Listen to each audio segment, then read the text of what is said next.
సంతకం పెట్టి చెప్తే వాళ్ళు పాపం నమ్మినట్టున్నారు. ఈరోజు అందరు డల్. అసలు తమాష తెలిసిన, నేను ఊర్లోకి పోయింటి మొన్ననే, పోయి ఎవరో ముసలాయమ్మ పోతుంటే ఇంకా జెండాలు గిండాలు ఏమి ఉండవు కదా, పోతుంటే నమస్కారం అంటే ఆయమ్మ కట్టెలమో పెట్టుకొని పోతుంది అనమాట పైన. ముసలాయమ్మ పోరాయన ఏం నమస్కారమో ఏమో, ఒకటి రా ఇంతవరకు ఒకటి రాలే అని తిట్టుకుంటాం. అంటే మా వాళ్ళు చెప్పి అమ్మ మేము తెలుగుదేశం కాదమ్మా అంటే అనమాట. వాస్తవం. కానీ 4 రోజులకి తమ ఊరికి పోయింటి అనమాట. ఇవన్నీ చూడండి, ఇన్ని రకాలు చేసి అసలు క్యాలెండర్ మళ్ళా క్యాలెండర్ కూడా చూడండి. ఏప్రిల్లో జగనన్న వసతి దీవెన, మేలో జగనన్న విద్యా దీవెన, జూన్లో జగనన్న అమ్మఒడి, జూలైలో విద్యా కానుక, ఆగస్టులో విద్యా దీవెన, సెప్టెంబర్లో చేయూత, అక్టోబర్లో వైఎస్ఆర్ రైతు భరోసా 2వ విడత, నవంబర్లో విద్యా దీవెన, డిసెంబర్లో ఈబీసీ నేస్తము, జనవరిలో రైతు భరోసా, విద్యా దీవెన ఫిబ్రవరి. క్యాలెండర్ ఇచ్చినారు. వాళ్ళు ఏమనుకున్నారంటే పాపం ఇదేదో సిస్టమ్ బాగానే ఉంది, బాగానే జగనన్న బాగానే సెట్ చేసినాడు, ఇంకా ఎవరు వచ్చినా కూడా వస్తుంది, ఇంటూ 3 times వస్తుంది అనుకున్నారు. మొదటికే మోసం. అందుకనే జగన్మోహన్ రెడ్డి గారు చెప్పినట్లుగా పలావ్ తింటుంటారు, పలావ్ బాయ్ బిర్యానీ వస్తుందని మీరు అనుకున్నారు, పలావ్ బాయ్ బిర్యానీ బాయ్. అసలు కూటమి మేనిఫెస్టో ఆశ్చర్యం తెలిసిన, మెగా డిఎస్సి మొదటి సంతకం సంవత్సరం అవుతుంది. వాలంటీర్లకు 10,000, అది మాత్రం ఆయన చాలా పాపులర్ అయినాడు. ఆయన మాత్రం అసలు ఇంత ఫాస్ట్గా అమ్మా ఎక్కడయో రింగ్ టోన్లు ఉన్నాయి అందరికి, నీకు 10 దాని డీజేలు పాటలు గీటలు, అసలు సినిమా పాటలు ఎక్కడ పోయినాయో, డీజే పాటలు అన్నీ నీకు 10 90 అని రకరకాల పాటలు. పెళ్లి కానుక ఏమైనా అన్ని పోయినాయి మొత్తం మీద. పాతవి కూడా అంతే సిస్టమ్ చూసుకుంటూ పోతే. వ్యవసాయం ఇంతకుముందు ఇంకా లెక్కేస్తే ఇంకా అవన్నీ కూడా పాతవి చాలా ఉండే. పూర్తి సంపూర్ణ రుణమాఫీ, 0 వడ్డీలు, 0 రుణాలు, డ్వాక్రా మహిళలు ఏం జరిగినాయి, ఏం జరగలే, అన్ని క్లీను. ఏదేమైనా కూడా కంక్లూజన్ ఏమంటే మనకు యాక్చువల్గా మీకు నిజంగా చేయాలనే ఆలోచన ఉంటే ఈ టైప్లో ఫ్లిప్ ఫ్లాప్ ఉండదన్నమాట. నిజంగా చేయాలంటే నిజంగానే చేస్తారు. మీకు నాకు తెలిసి మీకు యాక్చువల్గా ఉన్న పరిపాలన విధానం, ఎవరి విధానం వాళ్ళది అయితే ఆ విధానం ప్రకారమే గిన ఒకవేళ పోయింటే బాగుండేది. ఏం చేసినారు? P4. ఇప్పుడు మీకు యాక్చువల్గా వెల్ఫేర్ కాదు, మాది W4 వెల్ఫేర్ 4, మీది P4 ప్రైవేట్ పబ్లిక్ పార్ట్నర్షిప్. ఈ P4 అని పోయినారు. ఆ P4తో పాటు జరిగినది ఇట్లా. ఎందుకంటే ఇప్పుడు చాలామంది ఇక్కడ ఊరికే కూర్చొని ఎవరో పెద్ద ఒక ఆయన చెప్పినాడు అనమాట, ఫార్మర్ ప్రెసిడెంట్ అమెరికాలో, ఒక పెన్సిల్ నాగేలు అనుకొని టేబుల్ మీద కూర్చొని జొన్న చేను నేను దీంతోనే తోగుతున్నాను అనుకుంటే వ్యవసాయం కాదు. వ్యవసాయం చేసేతోనే తెలుస్తుంది, నొప్పెట్లేదు తెలుస్తుంది. ఆ నాగేలు దున్నినప్పుడు తెలుస్తుంది, కానీ పెన్సిల్ వేసుకొని మనం ఊరికి రాసుకుంటూ పోతే. సుభాష్ చంద్రబోస్ గురించి కూడా ఈరోజు ప్రస్తావన వచ్చిందనమాట. నాకు ఒక్కసారి మీరు సహాయం చేయండి, మీకు స్వాతంత్రం ఇస్తా అని. అంటే నాకు ఒక్కసారి అధికారం ఇవ్వండి, ఏమొస్తుంది? ఒకసారి 4వసారి అది. ఈరోజు సుభాష్ చంద్రబోస్ గారి ఇది. ఇంకోటి ఆర్టిఫిషియల్ ఇంటెలిజెన్స్ అన్నారు. నాకైతే నిజంగా డౌట్, ఇది ఆర్టిఫిషియల్ ఇంటెలిజెన్సా లేదా ఇంటెలిజెన్సే ఆర్టిఫిషియలా?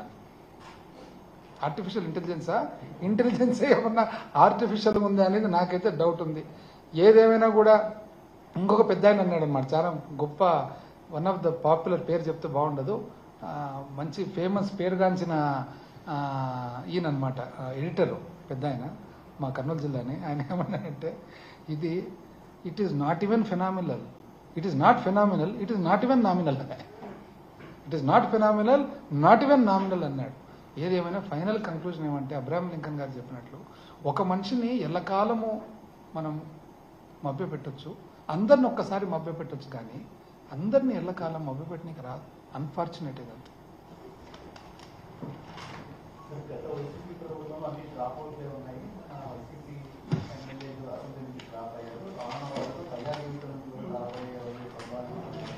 నేను ఒకటి చెప్పనా, ఇది ఎవరో పూర్తి అమాయకులో లేకుంటే ఇదో మాట్లాడే మాటలు. ఇప్పుడు ప్రజాస్వామ్యంలో ప్రతిపక్షం లేకుండా ఉంటుందా? ప్రతిపక్షం లేని ప్రజాస్వామ్యం ఎక్కడ ఉంటుందా? మేము కూడా చూసినాం ఊర్లలో. ఒకసారి ఊర్లలో గట్టిగా మంచి గ్రూప్ రావాలని చెప్పి 60-40 55-45 ఉంటాయి కదా, ఎప్పుడైతే దాన్ని 90-10 చేస్తామో చీలి చక్కగా ఇట్లా పడుతుంది. ఎక్కడైనా చూడండి, వన్ సైడ్ ప్రజాస్వామ్యంలో చేసుకునే దానికి పోయేది ఒక యాక్చువల్గా అది అవివేకం. వన్ సైడ్ చేసుకునే దానికి పోతే రివర్స్ అవుతుంది. గ్రామాలలో, చిన్న చిన్న గ్రామాలలో 600 ఓట్లు, మాకు రాయలసీమ సైడు గ్రూప్ రాజకీయాలు కాబట్టి గట్టిగా చేసుకోవాలని చెప్పి 60-40 ఉండేదానికి 90-10 చేస్తాము. అది తిరిగి మొత్తం ఆపక 90 ఆపక పోతుంది. అది కుదరదు. ఎంబీఏలు అంతా పెద్ద పెద్ద ఆక్స్ఫర్డ్లు, కేంబ్రిడ్జ్లు చదివేది చాణక్యుడు అప్పుడే చెప్పినాడు. దానికి ఒక టిప్పింగ్ పాయింట్ అని ఉంటుంది. పన్ను అనేది ఎక్కువ చేస్తే రాబడి ఎక్కువైపోతుంది, పడుతుంది, ఒక్క చోట వరకే అది ఇట్లా పెరుగుతుంది, ఆడ స్టాండర్డ్ అయిపోతుంది, ఇట్లా పడుతుంది. అట్లా చూస్తే వీళ్ళ నోట్ వీళ్ళదే. మళ్ళా వాళ్ళ నోట్లో ఏమన్నా ఉంది తెలిసిన, 1 ఫిబ్రవరి 2005కు మార్కెట్ వాల్యూస్ రివైజ్ చేయాలా, 16,997 గ్రామాలు 9,000 చిల్లర వార్డులు, అంటే 17,000 గ్రామాలు 9,000 వార్డులు పెంచాలని. ఏమంటే వాళ్ళు ఎందుకు పెంచాలనుకుంటున్నారంటే 2023-24 ఈ సంవత్సరము పీరియడ్ లెక్కేసుకుంటే మా పీరియడ్తో, అంటే మాది అసమర్థులు కదా, మా అసమర్థుల పీరియడ్లో మాది 7,699 కోట్లు స్టాంప్స్ అండ్ రిజిస్ట్రేషన్ ద్వారా మాకు వస్తే ఈ 10 నెలల సమయంలో వాళ్ళకు 7,070 వచ్చిందంట, తక్కువ వచ్చిందంట. సో తక్కువ వచ్చింది కాబట్టి పెంచాలని, తక్కువ వచ్చింది కాబట్టి పెంచాలని ఎంత తెలిసిన లెక్కేసినది సంపద సృష్టి 21% పెంచాలని. 21% కూడా రేషనలైజ్ చేసి పెంచినారు. ఎట్లా పెంచినారంటే ఉదాహరణకు నరసన్నపేట శ్రీకాకుళం 38% పెరుగుతుంది, ఆ తర్వాత రణస్థలం 58% పెరుగుతుంది, గజపతి నగరం 45% పెరుగుతుంది, పార్వతీపురంలో పెంచుతారండి. అది ఎవరు కొంటారు, ఎవరు అమ్ముతారు పాపము.